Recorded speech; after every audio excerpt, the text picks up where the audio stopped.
Apocalipsis, capítulo 2. Para comenzar el capítulo 2 del Apocalipsis es necesario retroceder un par de versículos nada más, porque lo que sigue en el capítulo 2 del Apocalipsis tiene que ver con los últimos dos versículos que vimos la semana pasada.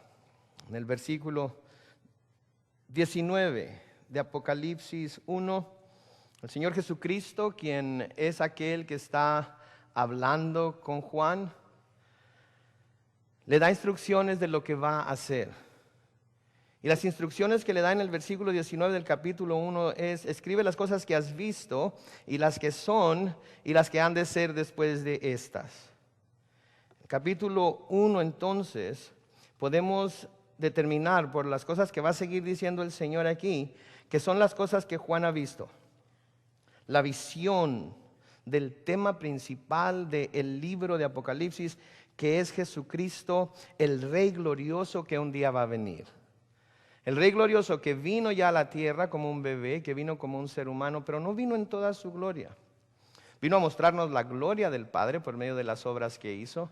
Vino a mostrarnos la gracia del Padre por medio de entregarse a sí mismo como sacrificio por nosotros. Pero va a venir el día en el que Él va a venir en toda su gloria. Va a venir como el Rey soberano. Va a venir como el Señor de señores, el Rey de reyes. No va a venir a sufrir como vino la primera vez, sino que va a venir a reinar. Y como vamos a ver nosotros más adelante, nosotros vamos a venir con Él precisamente con el propósito de reinar juntamente con Él. Como ya he mencionado algunas veces, para poder entender el Apocalipsis no es un libro que podamos simplemente abrirlo, leerlo y poder entender todo lo que dice, aun cuando ciertas cosas lo podemos hacer así. La mejor manera de entender el Apocalipsis es yendo a las páginas del Antiguo Testamento, en donde mucho de lo que se menciona en el Apocalipsis se nos describe y se nos menciona. Al decir que Jesús es el Rey glorioso, el Rey que un día viene, podemos citar a varios pasajes del Antiguo Testamento, pero uno que a mí me gusta mucho, uno que nos da una visión clara de lo que es Jesucristo, lo encontramos en el Salmo 24, en los versículos 7 al 10, en donde el salmista escribe: alzad puertas vuestras cabezas y alzaos vosotras puertas eternas, y entrará el Rey de gloria. ¿Quién es este Rey de gloria? Jehová, el fuerte y valiente, Jehová, el poderoso en batalla. Versículo 9 dice: alzad puertas vuestras cabezas y alzaos vosotras puertas eternas, y entrará el Rey de gloria. ¿Quién es este Rey de gloria? Jehová de los ejércitos. Él es el Rey de gloria. Selah. Él es. No hay otro Rey de gloria, es Dios. Ya lo hemos visto anteriormente en los estudios que hemos tenido antes que este. Él es el principio y el fin, Él es el alfa y el omega, como se nos dice en el versículo 8 y en el versículo 11 del primer capítulo. Y se le atribuyen estos nombres, estos títulos, tanto a Dios por medio del profeta Isaías, como Jesús mismo se los atribuye a sí mismo en el versículo 11 del capítulo 1. Entonces, el capítulo 1 que acabamos de terminar son las cosas que Juan vio. Es la visión del mensaje principal del Apocalipsis, que es que Jesús viene.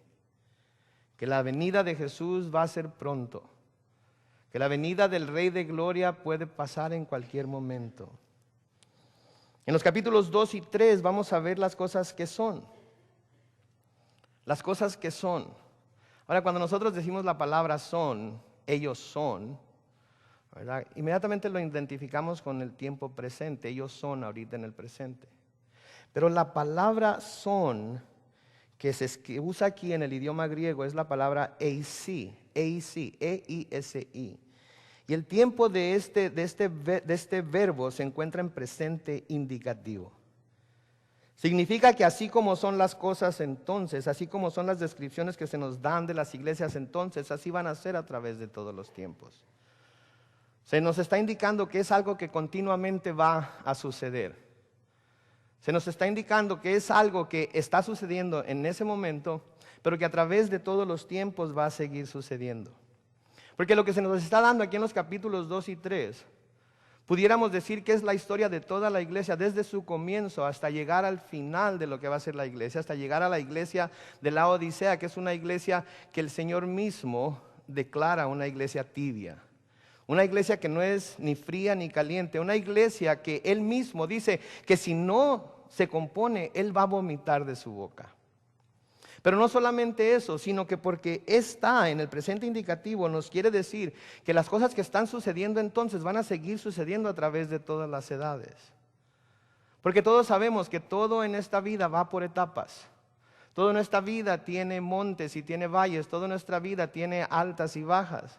Y cuando veamos a las 7 iglesias, que a propósito son 7, porque el 7, como ya hemos dicho antes, es el número de perfección, es el número de cumplimiento. Vamos a poder ver que en cada una de las descripciones de cada una de las iglesias podemos vernos nosotros mismos también en alguna etapa de nuestro cristianismo, en alguna etapa de nuestro caminar con el Señor. Porque después de todo, ¿qué es la iglesia?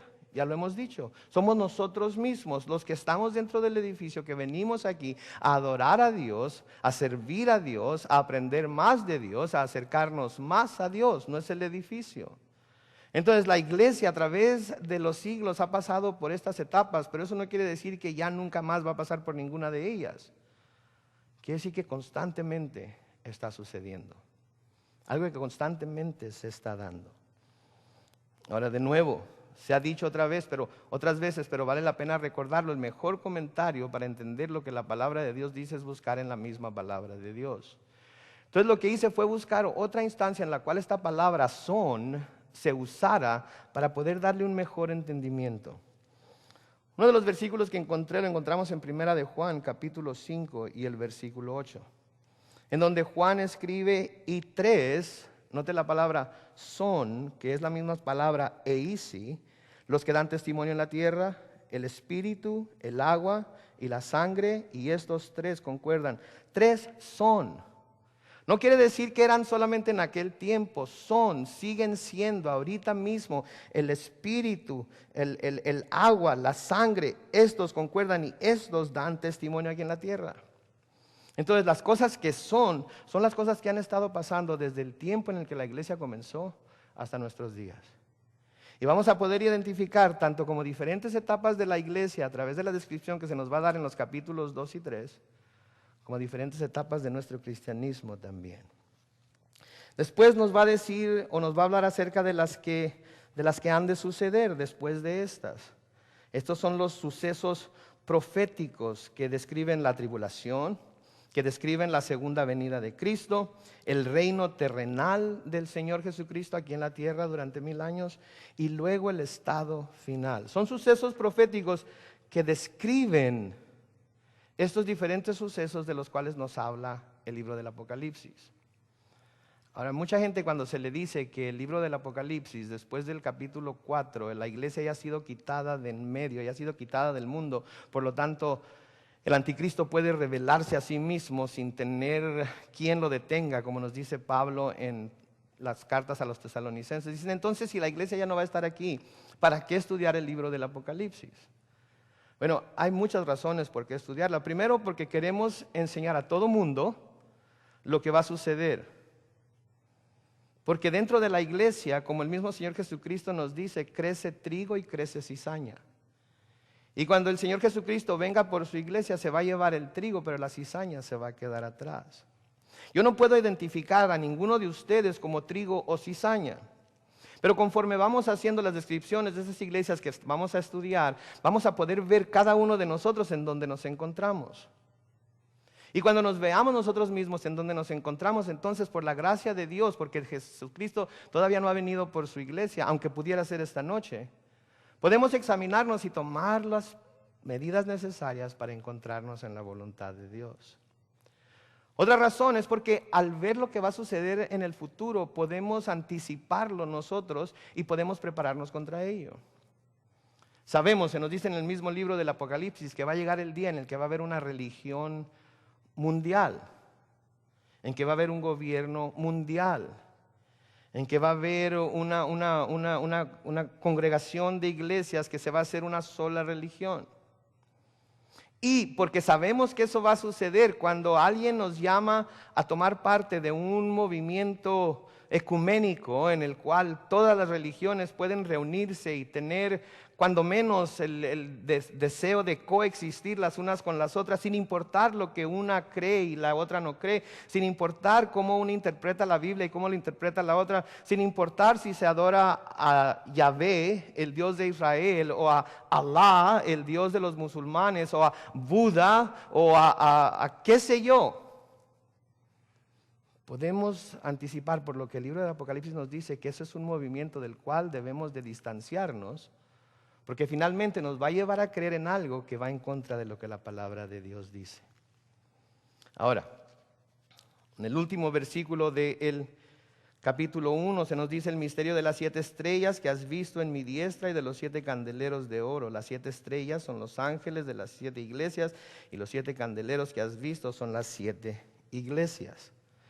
Es muy claro, las 7 estrellas son los ángeles de esas iglesias y los 7 candeleros son las iglesias. No hay manera de equivocarnos, no hay manera de malinterpretarlo. El único problema aquí es, ¿qué quiere decir con ángeles? Porque cuando nosotros escuchamos la palabra ángeles, lo primero que pensamos es que seres todos vestidos de blanco, resplandecientes, con alas, que vuelan, que tienen una espada gigantesca. Sí conocemos la Biblia. Si no conocemos la Biblia, nos imaginamos niños gorditos, desnuditos, que andan volando entre las nubes, ¿verdad? Que salen el día de San Valentín a tirarle flechazos a la gente para que se enamore la una de la otra. Entonces tenemos que determinar qué quiere decir con ángeles. Ángeles en griego es la palabra ángelos. Se parece, ¿verdad? Pero de nuevo nuestra manera de pensar occidental nos ha dado cierta manera de ver las cosas que en realidad no tienen que ser necesariamente lo que la Biblia dice. Ángelos en griego puede referirse a mensajeros humanos. Un mensajero. De manera que al cartero en griego le podemos decir ángelo, ¿verdad? Yo creo por eso tantos carteros se llaman ángelos, ¿verdad? O ángel, ¿verdad? Porque eso es lo que son, un mensajero. Yo soy aunque yo sé que no parece y a veces no hablo como uno, pero yo soy el ángel, uno de los ángeles de esta iglesia. Mi mamá siempre me dijo que era un angelito. Mi esposa no siempre está de acuerdo con mi mamá, pero yo le creo a mi mamá. No es cierto, yo le creo a mi esposa. Ella sí me dice las cosas como son. Entonces, ángelos en griego puede referirse a un mensajero humano que se ha dado a la iglesia, o puede referirse también a pastores, como los llamamos en nuestros días. De nuevo, ¿en dónde se usa esta palabra en la Biblia? En donde quiere decir que puede ser un mensajero humano. Lucas capítulo 7 y el versículo 24 nos dice: cuando se fueron los mensajeros, la palabra griega es ángelos de Juan, comenzó a decir de Juan a la gente que salisteis a ver al desierto, una caña sacudida por el viento. El Señor Jesucristo hablando acerca de Juan el Bautista. Juan el Bautista había mandado mensajeros, no había mandado ángeles, había mandado mensajeros, seres humanos, a que le comunicaran a Jesucristo su inquietud por querer saber si Él era verdaderamente el Cristo al que estaban esperando o no. En Lucas capítulo 9 y el versículo 52 se nos dice: y envió mensajeros ángelos delante de él, los cuales fueron y entraron en una aldea de los samaritanos para hacerle preparativos. Eran sus mismos discípulos que había mandado como mensajeros ¿cómo dice aquí? A Samaria, para que dijeran: el Señor viene a hablar con ustedes, el Señor viene a traerles un mensaje. Mandó eran seres humanos. Santiago capítulo 2 y el versículo 25 nos dice: asimismo, también Rahab la ramera, estamos hablando de cuando el pueblo de Israel entró a la tierra prometida y mandó espías a Jericó, no fue justificada por obras cuando recibió a los mensajeros y los envió por otro camino. Sabemos claramente que esa historia nos habla de cómo Josué envió mensajeros a Jericó para que vieran la tierra, para que espiaran la tierra y para que supieran cómo iban a mejor poder vencer a los habitantes de Jericó. Entonces la palabra no necesariamente tiene que ser un ángel, una visión angelical. Puede ser un mensajero, puede ser el pastor de las iglesias. A mí me gusta más esta versión porque, ¿sabe qué? Nos dice que esas estrellas, que son los ángeles de las iglesias, están en las manos de Cristo. Y yo creo que no hay mejor lugar para mí que estar en las manos de Cristo. No hay mejor lugar para mí que encontrarme en esa mano poderosa, en esa mano santa que puede ser dura cuando tiene que ser dura, pero cuando necesita ser suave es la mano más suave que me ha tocado jamás. Entonces yo quiero estar en su mano. Ahora, viendo entonces ese trasfondo, viendo esta descripción, podemos entonces comenzar en el capítulo 2. Note aquí Apocalipsis capítulo 2, versículo 1. Escribe al ángel, al pastor, al mensajero, al que está a cargo de la iglesia en Éfeso. El que tiene las 7 estrellas en su diestra, sabemos que es Jesucristo. El que anda en medio de los 7 candeleros de oro, sabemos que son las iglesias. El sacerdote que cuida, que las dirige, que las amonesta y que las felicita y las elogia cuando están haciendo las cosas bien. Él dice esto. Él dice esto. Siguiendo entonces con la idea de que los ángeles son los pastores, se le instruye a Juan que escriba al pastor, al mensajero de la iglesia de Éfeso, lo que él a su vez estará encargado de comunicar a las congregaciones de la iglesia. Yo sabía que esto iba a suceder un día, no esperé que sucediera hoy, pero en fin, ya sucedió. ¿Qué le vamos a hacer? ¿Verdad? Entonces, instruye a Juan a que escriba al mensajero, al pastor de la iglesia de Éfeso, lo que él a su vez estará encargado de comunicar a la congregación de la iglesia. Imagínese usted la tan gigantesca responsabilidad que se ha puesto sobre aquellos que pretenden ser mensajeros de Dios. Que se ha puesto sobre aquellos que pretenden dar el mensaje de la palabra de Dios, aquellos que Dios ha puesto para recibir ese mensaje. Imagínese usted la tremenda responsabilidad de tener que presentar la palabra de Dios tan claro como sea posible. No tratando de poner nuestra propia opinión de lo que la palabra de Dios dice, no tratando de acomodarla a lo que la doctrina de mi iglesia está queriendo predicar, no tratando de acomodarla a lo que el mundo me está diciendo que deberían ser las cosas, sino única y exclusivamente, exactamente, sin moverse ni a diestra ni a siniestra, exactamente y lo más claro posible, lo que la palabra de Dios dice. Es una gran responsabilidad. La palabra de Dios nos dice que no busquemos mucho ser maestros porque vamos a ser dignos de mayor condenación. Y ¿sabe qué? Para que no vaya a pensar que esto es nada más para los que estamos parados aquí enfrente, exponiendo la palabra de Dios delante de ustedes, yo creo que esto va para cualquiera que desea un lugar en donde va a enseñar la palabra de Dios. Yo creo que esto va para los maestros de escuela dominical también.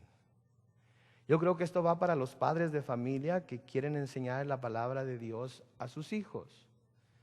Yo creo que esto va para las esposas que quieren enseñarle a su esposo en la palabra de Dios lo que ellos deberían de ser como esposos y viceversa. Yo creo que esto va para los jóvenes que quieren dar un buen ejemplo a los más niños e inclusive a los más ancianos de su fe y su manera de servir y exaltar a Cristo. Todos estamos aquí con el propósito de llevar a cabo la obra del ministerio. Pablo les dice a los efesios que el Señor mismo ha dado maestros y pastores y profetas y apóstoles para preparar a los cristianos para la obra del ministerio. Todos y cada uno de nosotros debemos entonces estar envueltos en el ministerio de llevar la palabra de Dios a otras personas. Por ejemplo, las personas que van a ir al orfanatorio, van a ir a llevar víveres, van a ir a mostrar amor, cariño, cuidado y todo lo demás. Pero su principal objetivo debe ser el ir y llevar a estos niños la palabra de Dios. Y en cualquier oportunidad que se abra para ellos de hablarles de Jesucristo, de hablarles a los niños de su necesidad de Jesucristo, de hablarles a los niños de que necesitan creer en Cristo para poder ser salvos, deben de tomar esa oportunidad. Para hacer eso tienen que presentar la palabra de Dios. Y la tienen que presentar de una manera en la que los niños puedan entender y puedan ver claramente a Cristo.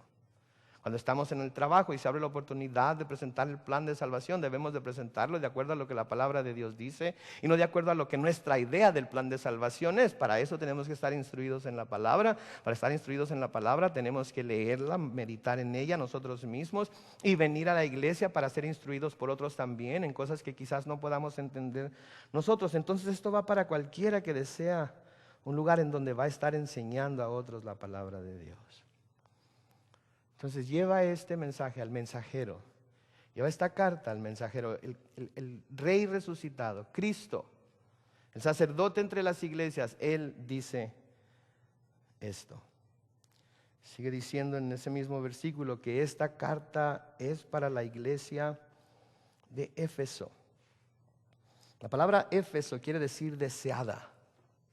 Creo que va muy de acuerdo el nombre de la iglesia con el estado que esta iglesia estaba pasando y lo que esta iglesia había pasado en su historia. Quiere decir deseada, y Éfeso era una gran área metropolitana de la provincia romana de Asia. Para cuando esta carta se le escribió a Éfeso, Éfeso ya tenía una larga historia de testimonio cristiano. Pablo había ministrado ahí durante 3 años. Pablo había estado ahí durante 3 años ministrando, enseñándoles la palabra, predicando la palabra, enseñándoles todo el consejo de Dios. Podemos verlo en Hechos capítulo 19. Hechos capítulo 19 y en el versículo 10 se nos dice: así continuó por espacio de 2 años, de manera que todos los que habitaban en Asia, judíos y griegos, oyeron la palabra del Señor Jesús. No se deje llevar por las palabras 2 años, ahí vamos a ver más adelante que de hecho fueron 3. Pero hasta ese punto había pasado 2 años ahí en Éfeso enseñando la palabra del Señor Jesús. En el mismo capítulo 19 de Hechos, pero ahora en los versículos 14 al 17, nos habla acerca de las cosas que estaban sucediendo en Éfeso porque Pablo fue a predicar el evangelio. Nos dice: había 7 hijos de un tal Esceva, judíos, jefe de los sacerdotes que hacían esto. ¿Qué era lo que hacían? En el versículo anterior nos habla de exorcistas ambulantes que pasaban por las ciudades sacando demonios de la gente. En el versículo 15 dice: pero respondiendo el espíritu malo dijo: a Jesús conozco y sé quién es Pablo, pero vosotros ¿quiénes sois? Lo que estaban haciendo ellos era queriendo sacar un demonio y dijeron: en el nombre de Jesús a quien Pablo predica, salte de él. Y lo que el demonio le está contestando es: espérate, yo conozco a Jesús y sé quién es Pablo, pero ¿tú quién eres? Y mire las consecuencias en el versículo 16, dice: y el hombre en quien estaba el espíritu malo, saltando sobre ellos y dominándolos, pudo más que ellos, de tal manera que huyeron de aquella casa desnudos y heridos. Y esto fue notorio a todos los que habitaban en Éfeso, así judíos como griegos, y tuvieron temor todos ellos, y era magnificado el nombre del Señor Jesús. Entonces Éfeso había visto estos milagros. Éfeso había visto estas manifestaciones de parte de Pablo en el nombre del Señor Jesucristo. Éfeso tenía gran testimonio del poder de Jesucristo, del poder de Dios manifestado a través de Pablo. Siguiendo en Hechos 19, ahora en los versículos 18 al 20 se nos dice: y muchos de los que habían creído venían confesando y dando cuenta de sus hechos. Noten, muchos de los que habían creído venían confesando y dando cuenta de sus hechos. La convicción del Espíritu Santo era tal sobre estas personas que no solamente se arrepentían, sino que confesaban lo que habían hecho. Llamaban los pecados que habían cometido como pecado y querían que los apóstoles, que Pablo supiera los pecados que habían cometido para estar seguros de que Dios podía perdonar esos pecados. Y yo quiero decirle aquí esta noche que no hay pecado, por grande, por inmenso, por horrendo, que usted haya cometido, que la sangre de Cristo no pueda limpiar. Ni uno solo. Pero tiene que venir a Él. Y tiene que confesar su pecado como pecado. Tiene que llamar al pan, pan y al vino, vino, como dice mi mamá. No puede venir con excusas de que porque así crecí y así me enseñaron y ese fue el ambiente en el que me desarrollé, y si hubiera tenido más dinero y si hubiera tenido menos, y si mi papá hubiera sido más flaco, si mi mamá hubiera sido más gorda, si hubiera tenido el pelo chino, si hubiera tenido el pelo lacio. Nada de eso. Simplemente: Señor, soy un pecador que necesita el perdón de Cristo, confieso mi pecado como tal y vengo a ti, perdóname. Entonces, confesando, daban cuenta de sus hechos. ¿Alguna vez ha visto una persona completamente arrepentida? Pero es que no se imaginan lo que hice. Mira, hice esto, hice aquello, hice lo otro. Pero Cristo te perdona. No, pero es que ¿cómo me va a perdonar si todo? No, Cristo perdona. Pero tiene que haber esa misma convicción que hubo en Éfeso. Era una gran iglesia Éfeso. En el versículo 19 de Hechos 19 dice: asimismo, muchos de los que habían practicado la magia trajeron los libros y los quemaron delante de todos. Y hecha la cuenta de su precio, hallaron que era 50,000 piezas de plata. Noten lo que hace el verdadero arrepentimiento. Todo aquello que habían usado en Éfeso para hacer magia, para exaltar al demonio, para engrandecer al diablo, todo decidieron que era una basura y por amor a Cristo, porque el Espíritu los había hecho sentir tal convicción, estaban dispuestos delante de testigos a tomarlo y quemarlo todo. Oh, que hubiera ese corazón en nosotros también. Que todo lo que tenemos en casa que no glorifica al Señor, que no edifica a nadie, que más que todo nos causa daño, lo tomáramos y lo quemáramos. ¿Y cuál era el resultado de que esto sucediera? El versículo 20 de Hechos 19 dice: así crecía y prevalecía poderosamente la palabra del Señor. Esa era Éfeso, esa era la iglesia a la que se le estaba escribiendo, esa era la iglesia a la que se le debía llevar este mensaje. Ahora, al seguir leyendo en el capítulo 19 de Hechos, podemos ver cómo fue afectada en gran manera, inclusive la idolatría. ¿Se acuerdan del templo de Diana de los Efesios? ¿Se acuerdan de un tal Demetrio que hacía templos de plata, de metal? Y cómo se quejó contra Pablo porque todos los adoradores de Diana estaban dejando de adorarla y empezaron a adorar a Jesús. Por lo tanto, él se preocupó por su negocio porque ya no iban a poder vender tantos templos y estatuas de Diana como las que estaban vendiendo. Y fue y arremetió en contra de los cristianos. Entonces el ministerio de Pablo causó grandes cosas, obras. Afectó grandemente a Éfeso, esta iglesia en Éfeso, de la cual estamos hablando aquí. Entonces había un gran testimonio del impacto que el nombre de Cristo y la predicación del Evangelio había tenido en la ciudad. Y hasta cierto punto, como vamos a ver más adelante, aún se veían vestigios de lo que espiritualmente había sido esta iglesia. Pero había estado cambiando en los últimos 35 años. Algo le estaba pasando a la iglesia.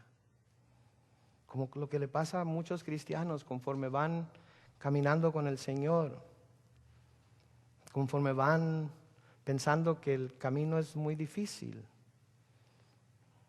Se piensa que siempre se va cuesta arriba, como que nunca vamos a tener el viento a la espalda. Así va a llegar ese día. Y de vez en cuando nos encontramos en los montes, tenemos victorias, pero a menudo nos encontramos en el valle y a veces en valles muy profundos y muy largos. Pero no importa, a través de todo ello Jesús está con nosotros. Mire lo que le dice el Señor Jesús, primeramente en el versículo 2. Yo conozco tus obras. Yo conozco tus obras. Yo sé cómo eres. Yo sé lo que haces.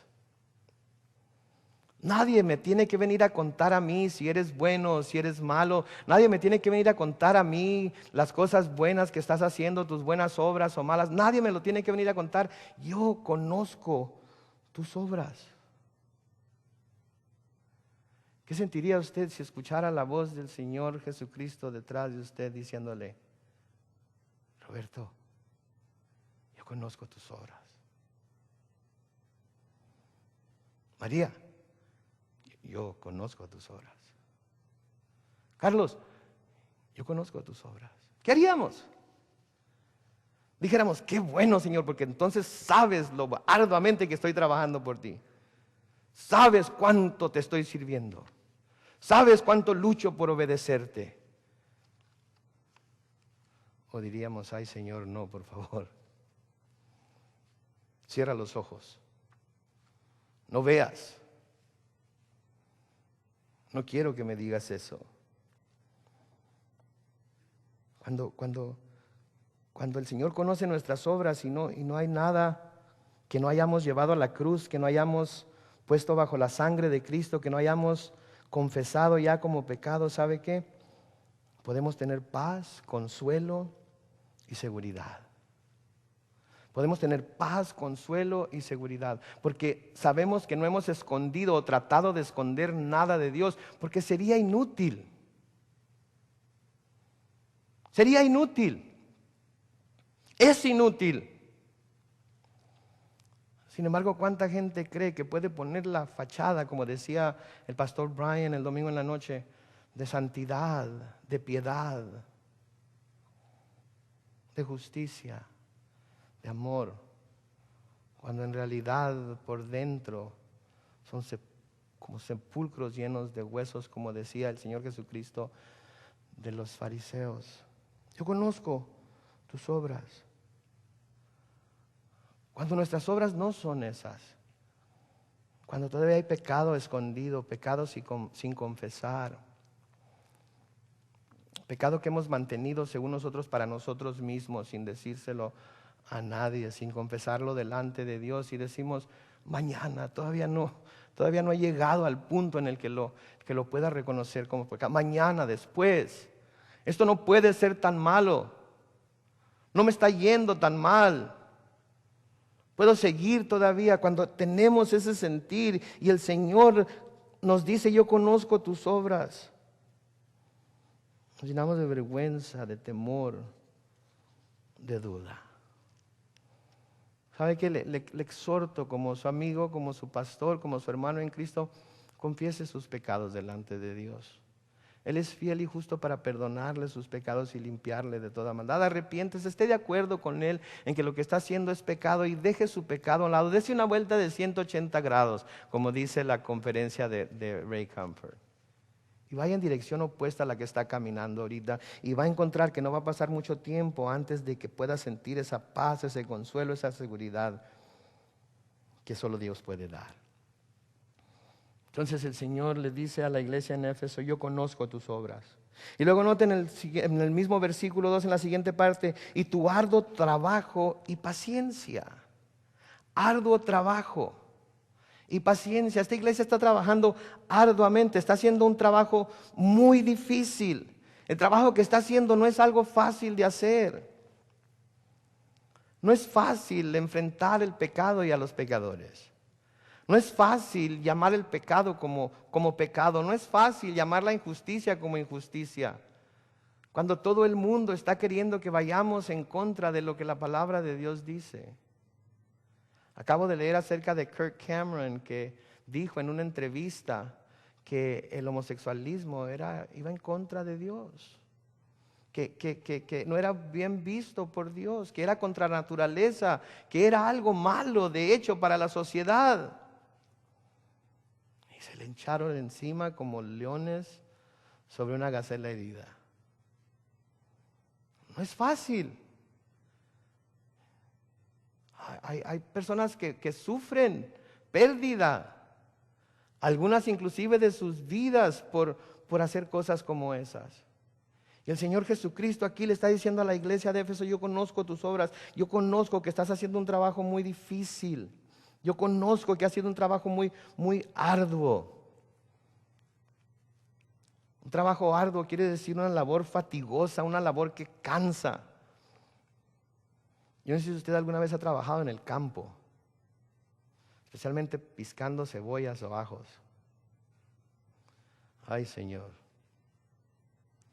qué cosa más tremenda, piscar cebollas o ajos. Y parece ser como que lo quieren hacer más difícil todavía para uno. Entiendo la razón por la que hacen, pero es mucho más difícil. Revuelven la tierra y salen los ajos y las cebollas con terrones y todo lo demás. Y tiene uno que tomarlos con las manos y echarlos en un botecito como así de unos 3 galones. Y después de echarlos en el botecito, tiene uno que echarlos en un saco. Así es que se necesitan como 2 o 3 botes para llenar un saco. Y a mediodía la espalda. las manos. Y si usted es como yo que se come las uñas, olvídese, todas deshechas, todas tremendo. Esta es la clase de trabajo que la iglesia de Éfeso estaba desempeñando por el Señor en ese lugar. Una labor fatigosa. Pero le dice, conozco tu trabajo y conozco tu paciencia. Hablamos de la palabra paciencia hace un par de estudios, que es la palabra hupomone en griego, que quiere decir aguante, perseverancia. No quiere decir paciencia como pasiflorino. No, eso no es. Es aguante, perseverancia.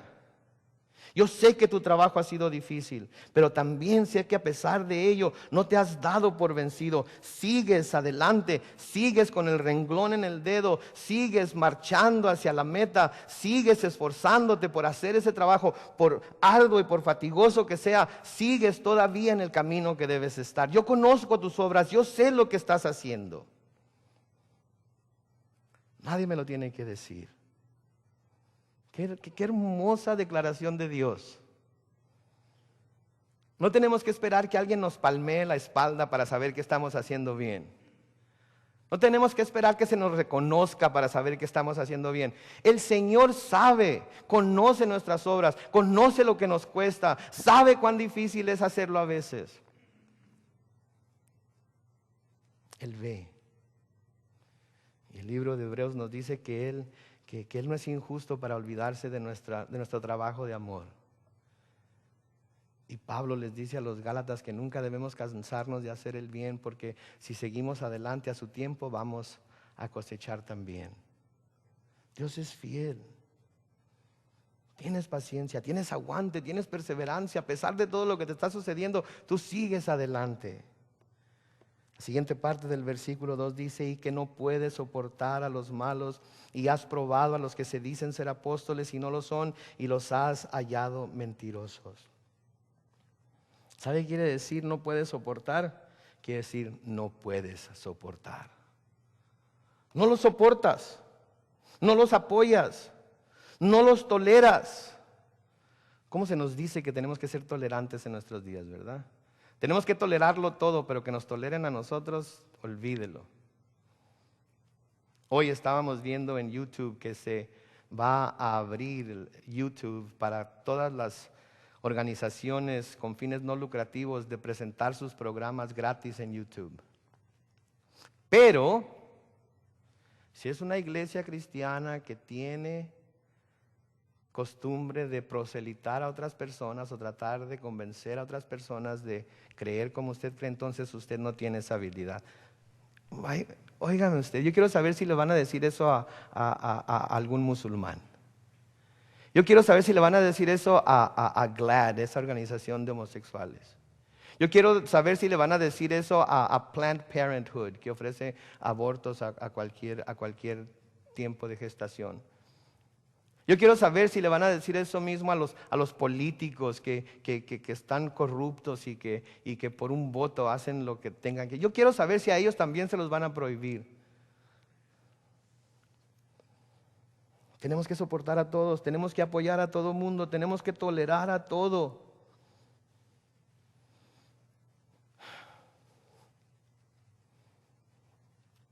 No podemos, no debemos. Estaríamos mal si lo hacemos. No podemos soportar, no debemos apoyar, no debemos tolerar lo que claramente es malo delante de Dios. Aunque nos duela, aunque nos cueste, no podemos. No está bien. Ahora, quiero que vean algo, porque es obvio aquí, esta iglesia estaba juzgando lo que era bueno y lo que era malo. ¿Cuántas veces nos ha dicho, no juzgues para que no te juzguen a ti? Tú no debes juzgar si no quieres ser juzgado. No debemos condenar a nadie, porque nadie está más allá de la salvación que Jesucristo ofrece. No debemos decirle a nadie, para ti ya no hay esperanza. Pero si esa persona está cometiendo un pecado que va en contra de la ley de Dios, tenemos el derecho de juzgar el pecado como pecado y decirle, si no te apartas de él, te vas a ir al infierno. No lo estamos juzgando. Al contrario, estamos mostrándole cuánto nos preocupa el hecho de que si sigue en su pecado se va a ir al infierno. Tenemos entonces que llamar lo bueno, bueno, lo malo, malo, siguiendo siempre la palabra de Dios y la dirección del Espíritu Santo para que nos señale las cosas que estamos juzgando como una o como la otra. Debemos hacerlo. Cuando se nos está llamando a soportar alguna causa, a apoyar alguna causa, a tolerar o aceptar algo que está en completa oposición a lo que claramente está escrito en la palabra de Dios, no podemos ni debemos tolerarlo. Y tampoco debemos callarnos para tener la fiesta en paz. Debemos de decir claramente lo que la palabra de Dios dice. Lo acabamos de ver en nuestro estudio de los domingos en la mañana con el pastor Brian, 2 de Corintios capítulo 6. Comenzando con el versículo 15, donde el apóstol Pablo les escribe a los corintios: no os unáis en yugo desigual con los incrédulos, porque qué compañerismo tiene la justicia con la injusticia, y qué comunión la luz con las tinieblas, y qué concordancia Cristo con Belial, o qué parte el creyente con el incrédulo, y qué acuerdo hay entre el templo de Dios y los ídolos, porque vosotros sois el templo del Dios viviente. Como Dios dijo: habitaré y andaré entre ellos y seré su Dios y ellos serán mi pueblo. Por lo cual, dice el versículo 17, salid de en medio de ellos y apartaos, dice el Señor, y no toquéis lo inmundo, y yo os recibiré. Y seré para vosotros por Padre, y vosotros me seréis hijos e hijas, dice el Señor Todopoderoso. Apártense, salgan de en medio de ellos, no permanezcan ahí, no participen de ello.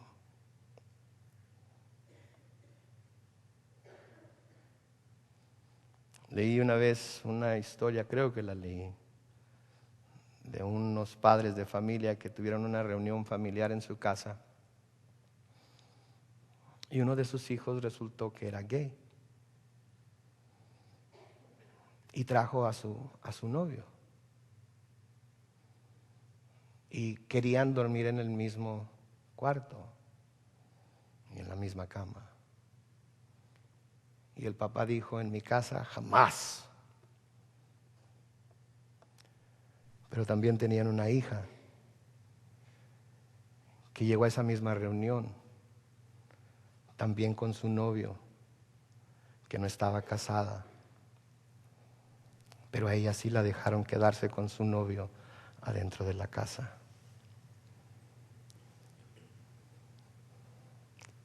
Las dos cosas eran pecado. Tanto la una como la otra. Las dos cosas son causas por las cuales el Señor va a mandar al infierno a mucha gente, porque es la fornicación y la homosexualidad. Pero decidimos nosotros que vamos a hacer lo que nos parece bien a nosotros y no lo que dice claramente la palabra de Dios que se va a hacer. Yo hubiera dejado a los dos en mi casa, pero no iban a dormir ni en el mismo cuarto, mucho menos en la misma cama. Iba a aceptar a mi hijo, iba a aceptar a mi hija, pero no iba a ser participante de su pecado. Eso es lo que está diciendo aquí que era la iglesia de Éfeso. No soportas lo malo. No soportas lo que sabes claramente que es pecado. Cualquier intento de hacer una amalgama, que significa una unión o mezcla de dos cosas de naturaleza contraria o distinta, como por ejemplo la iglesia de Dios y el mundo, es completamente contrario a la mente y el corazón de Dios. Cuando tratamos de juntar lo que es inmundo con lo puro, con lo santo, con lo sagrado, y tratamos de alguna manera de justificarlo porque es amor, porque lo estamos haciendo por amor, estamos completamente equivocados. El pecado nos ha cegado, ha hecho que nuestro corazón se duerma, que nuestra conciencia se duerma y está completamente cauterizada y no podemos distinguir lo que está bien y lo que está mal.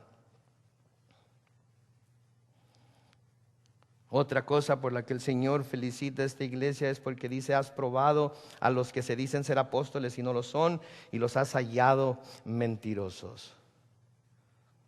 Sí, es algo que todavía en nuestros tiempos todavía no entiendo yo, cómo con tanta iluminación bíblica, olvídense de la sabiduría del hombre, pero como con tanta iluminación bíblica, todavía hay gente que cuando alguien llega y se presenta como apóstol o como enviado de Dios,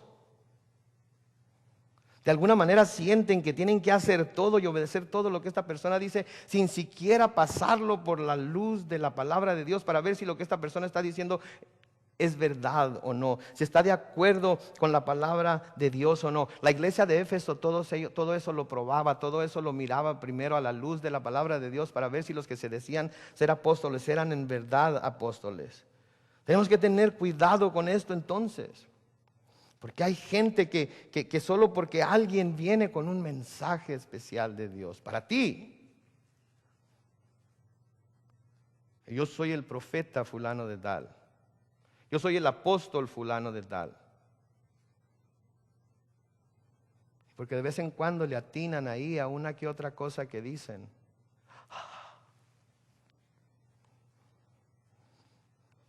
No, tenemos que ser como esta iglesia, que todo lo probamos, que todo lo vemos a la luz de la palabra, que todo lo vemos a través de todo el consejo de Dios. Busquen su Biblia una vez más, porque ese no lo van a poner en la pantalla. Si quieren nada más escucharlo, lo puede hacer. Pero siguiendo con la historia de la iglesia de Éfeso, en Hechos 19, los versículos 26 al 31, Pablo, despidiéndose de los ancianos de la iglesia sobre la isla de Mileto, les dice a los ancianos de esa iglesia: por tanto yo os protesto en el día de hoy que estoy limpio de la sangre de todos. Hechos 19, versículo 27, ahora sigue diciendo: porque no he rehuido anunciaros todo el consejo de Dios.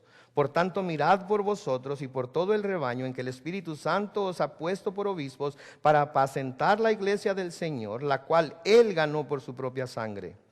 Porque yo sé que después de mi partida entrarán en medio de vosotros lobos rapaces que no perdonarán al rebaño. Y de vosotros mismos se levantarán hombres que hablen cosas perversas para arrastrar tras sí a los discípulos. Por tanto, velad, acordándoos que por 3 años, hablándoles aquí a los ancianos de la iglesia de Éfeso, de noche y de día no he cesado de amonestar con lágrimas a cada uno. ¿Se fija? Pablo les dice: les he dado todo el consejo de Dios, no he dejado de decirles nada que valga la pena decirles, que les sirva para edificación, que les sirva para su instrucción espiritual. Por lo tanto, les advierto que esto es lo que va a suceder. Habían aprendido bien la lección de Pablo, habían escuchado las palabras de Pablo, habían probado a todos aquellos que venían y los habían expuesto como mentirosos cuando se necesitaba hacer así. En el versículo 3 de Apocalipsis 2 dice: y has sufrido, y has tenido paciencia, y has trabajado arduamente. Nota una vez más: has sufrido, has tenido paciencia, has soportado, has trabajado arduamente, fatigosamente. Y luego algo que en su Biblia en español va a decir: por amor de mi nombre. En las escrituras griegas no tiene la palabra amor en ninguna parte ese versículo. No tiene la palabra amor en ninguna parte ese versículo. La palabra que se traduce ahí, amor, quiere decir por causa. Por causa. Has sufrido y has tenido paciencia y has trabajado arduamente por causa de mi nombre y no has desmayado. Tenemos que recordar que el reproche que el Señor Jesucristo tenía para con esta iglesia era que habían dejado su primer amor. Lo que estaban haciendo, no lo estaban haciendo por amor. Lo que estaban haciendo, lo estaban haciendo por causa del nombre, porque se habían identificado como cristianos, porque se habían identificado con Cristo. No desmayaban, no se daban por vencidos, no tiraban la toalla, porque era todo lo que conocían.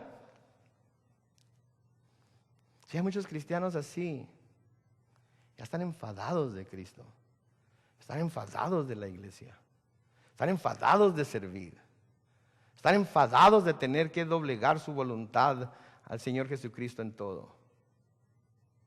Pero es todo lo que conocen. Sería un tremendo fracaso simplemente darse la vuelta e irse, pero tienen demasiado del mundo para disfrutar completamente a Cristo y demasiado de Cristo para disfrutar completamente del mundo, y se quedan por causa de Cristo, pero no por amor a Cristo.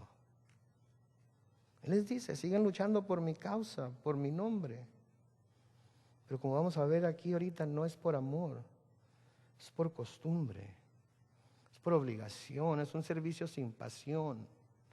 Me acuerdo de aquel filósofo mexicano que algún día dijo, no cabe duda que es verdad que la costumbre es más fuerte que el amor.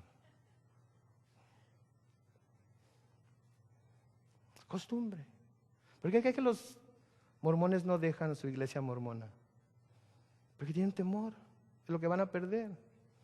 ¿Por qué cree que los testigos de Jehová no dejan los testigos de Jehová aun cuando se les comprueba a través de las escrituras que su religión es falsa? Porque tienen temor de lo que van a perder. ¿Por qué cree que tantos católicos romanos no dejan la iglesia tradicional? Porque toda su familia es católica. Su mamá, su abuela, su abuelito, sus bisabuelos han muerto en la fe católica y no están seguros de si fueron al cielo o no. Y porque no están seguros si fueron al cielo o no, prefieren irse al infierno que aceptar la realidad de que tienen que aceptar a Cristo para ser salvos. Sigues trabajando por mi causa, pero no es por amor.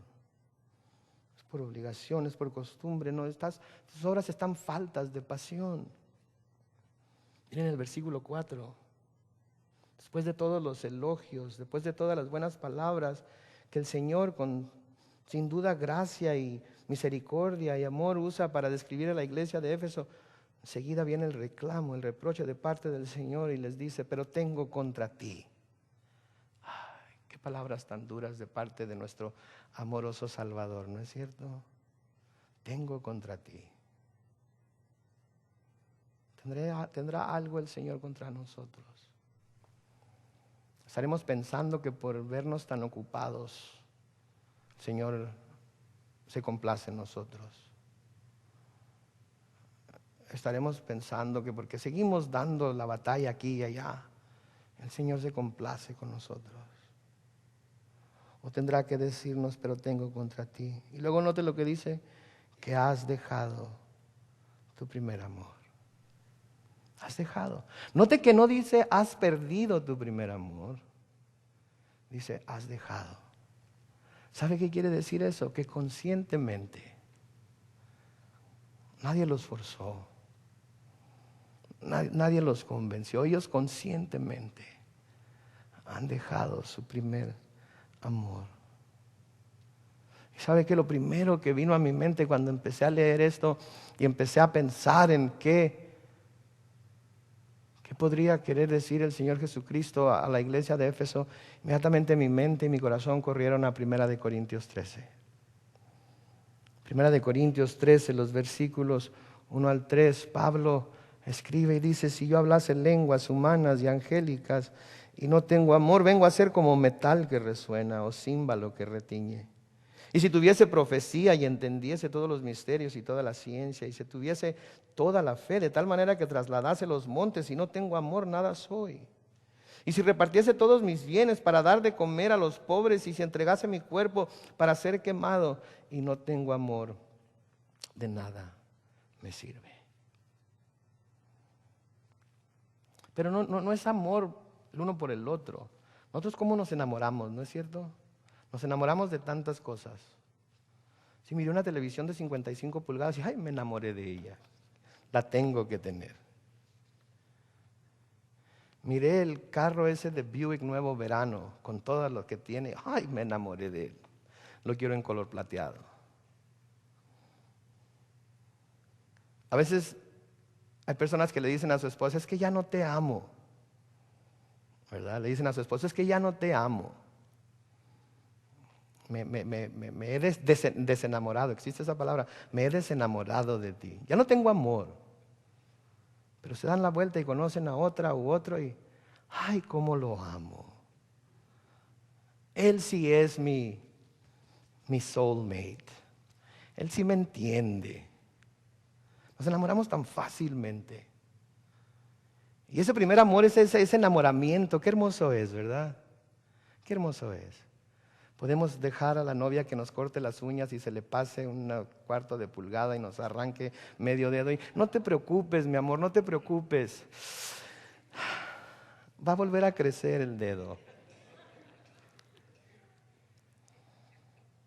Pero deja a nuestra esposa un zapato tirado en el pasillo y nos tropezamos con él y nos vamos de trompa. Y, vieja tonta, ¿qué estás? No te das cuenta. Han perdido su primer amor, han perdido ese ágape, ese amor incondicional que sentían por mí, el amor que los movió a quemar todos sus libros de brujería, a deshacerse de todas las cosas que claramente estaban en contra de lo que Pablo les enseñó. Les quiero contar una anécdota de mi propia vida. Cuando yo era joven y bello y algo tonto, cuando hice mi profesión de fe, fui tan celoso de las cosas del Señor que fui a mi casa e hice un montón de todos mis discos de Michael Jackson y de Uriah Heep y de Led Zeppelin y de de Led Zeppelin y de todas las bandas de metal y de rock que tenía. Hice un montón de ellos, todos, mis cassettes y todo lo demás. Los amarré. Y hay un canal en el Valle Imperial que se llama el Canal Todo Americano que divide la frontera de México y Estados Unidos. Y agarré todo el montón. ¡Ah! Cristo, de aquí en adelante soy tuyo. Qué gran hazaña, ¿verdad? Con la iglesia de Éfeso. Pero empezó a pasar el tiempo. Y me empecé a aburrir de Cristo. Y empecé a pensar en todo lo que había dejado en Egipto.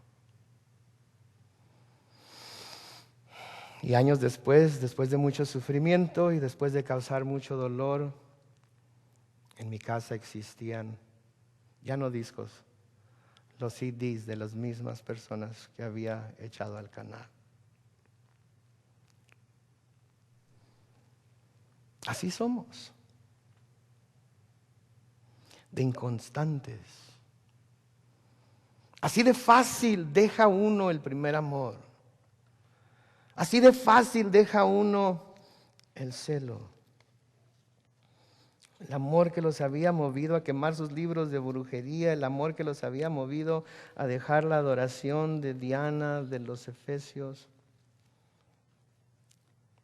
lo habían dejado por un lado. Voy a terminar porque ya es tarde con este versículo. Porque saben que si algo debe hacer el amor de Cristo en la vida del cristiano es constreñirlo. Constreñirlo. El saber que Jesucristo dio todo por nosotros debe constreñirnos a vivir una vida completamente dedicada a Él, a su servicio, por amor. Si lo que Jesucristo hizo por nosotros no nos mueve a amarlo, como Él nos llama a amarlo, nunca podremos amar a nadie más de esa manera. Tenemos que aprender a amarlo a Él de esa manera. Y ese amor nos va a constreñir a amar a los demás.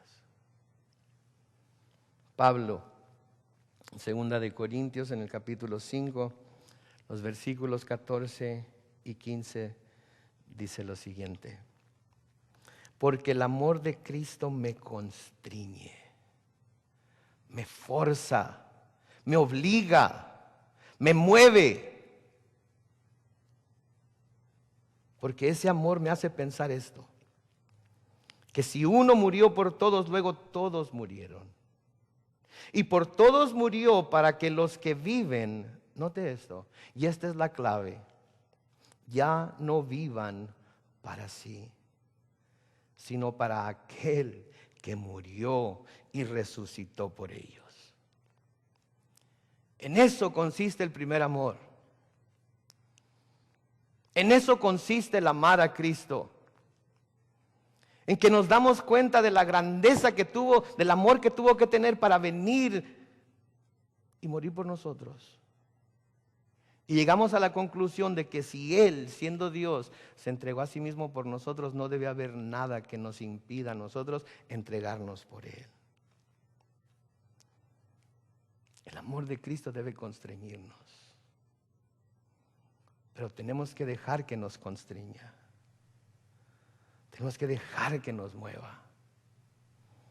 Tenemos que estar siempre cerca de Él para sentir ese amor.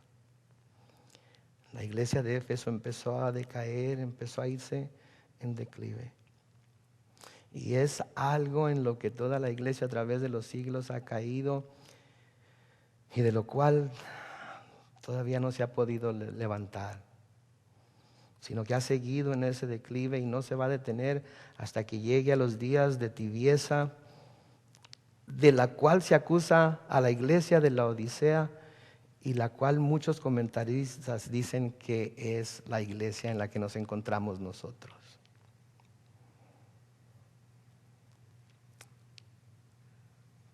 Hubiera querido terminar con algo más positivo, pero creo que Dios tiene un tiempo para todo y todo lo dice a su tiempo.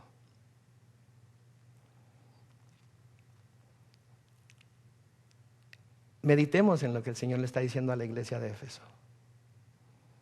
Meditemos si nosotros estamos siendo como esa iglesia. Meditemos y tomemos las medidas necesarias para corregir nuestro caminar. La semana que entra vamos a ver cómo el Señor le dice: recuerda por tanto de dónde has caído y arrepiéntete y haz las primeras obras. Haz las primeras obras. Si te acuerdas de un tiempo en tu caminar cristiano cuando tenías una pasión más grande por las cosas de Dios que la que tienes ahora. Si te acuerdas de un tiempo en tu caminar cristiano en el que orabas, leías la palabra, servías a Dios, servías a su pueblo más de lo que lo haces ahora. Si te acuerdas de un tiempo en tu caminar cristiano en que no soportabas las cosas malas que veías en el mundo y buscabas por todos los medios de mantenerte apartado o apartada de ellas. Si te acuerdas de eso, si te acuerdas de dónde has caído, yo, respaldado por la palabra de Dios, salidas de la boca misma de Jesucristo, te pido: arrepiéntete y haz las primeras obras. Esa es la manera de volver. Esa es la manera de estar una vez más en donde el Señor quiere que estemos, arrepintiéndonos y volviendo a hacer las obras que hacíamos al principio. Amén. Vamos a orar. Padre Celestial, te damos gracias por tu palabra. Te damos gracias por este mensaje, Señor. Yo te doy gracias por este mensaje. Hubiera, Señor, tú sabes, querido terminar en otra parte, en otro lugar de esta carta. Pero, Señor, tú sabes por qué pasan las cosas y sin duda habemos quienes necesitamos escuchar esto. Habemos quienes necesitamos examinarnos. Sabemos quienes necesitamos recordar de dónde hemos caído y arrepentirnos. Señor, te damos gracias por la oportunidad. Te damos gracias, Señor, que nos has traído este mensaje ahorita, antes de la venida de tu Hijo por su iglesia, antes de que nos llames a tu presencia. Y, Señor, ayuda a cada uno de nosotros a tomar esta oportunidad en serio. Por lo tarde que es, no voy a pedir a nadie que levante su mano o pase al frente, pero sí les voy a pedir esta noche, cuando pongan su cabeza sobre la almohada y todo esté callado y lo único que pueden oír es el latir de su corazón y la voz de Dios. Escuchen su voz. Pónganse a cuentas con Él. Arrepiéntanse, confiesen su pecado y dejen que Él les sane, que Él les limpie, que Él les restaure. Señor, encomiendo a mis hermanos y mis hermanas a tu mano de gracia.